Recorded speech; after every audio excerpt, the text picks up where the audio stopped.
Euler-Venn diaqramına uyğun bəndləri müəyyən edin. İki başlı bazu əzələsi, dörd başlı bud əzələsi. İki başlı bazu əzələsi bir rəqəmi ilə birinci rəqəm, dörd başlı ikinci rəqəmlə, ortaq cəhətlər isə 3-lə işarə olunubdur. Gəlin qeyd edək. Əsas kütləsini təşkil edən hüceyrələr çox nüvəlidir. İki başlı bazu əzələsi də eninə zolaqlıdır. Dörd başlı bud əzələsi də eninə zolaqlıdır və bunlar çox nüvəlidir. Ona görə də ortaq cəhətləri olacaqdır. 1. Vətərləri vasitəsilə yuxarı ətraf sümüklərinə bağlanır. Təbii ki, iki başlı bazu əzələsi yuxarı ətrafımız bazudursa, 2 birincinə aid olacaqdır. Funksiyasına görə bükücü əzələdir. Bükücü əzələ iki başlı bazu əzələsidir. Yəni bükücü əzələdir, iki başı vardır.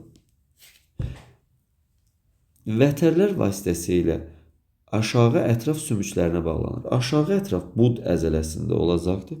4 aid olacaqdır ikincinə. 5-ci funksiyasına görə açıcı əzələdir. Açıcı əzələ deməli 4 başlı bud əzələsi olacaqdır. 5 aid olacaq ikincinə. Fəaliyyəti sinir humoral yolla tənzim olunur. Təbiidir ki, hər ikisi sinir və humoral yolla bütün orqanlar kimi tənzim olunacaqdır. Deməli, düzgün cavabımız olacaqdır. Birinci 2, 3. Birinci 2, 3. İkinci 4, 5. İkinci 4, 5. Üçüncü 1, 6 olacaqdır.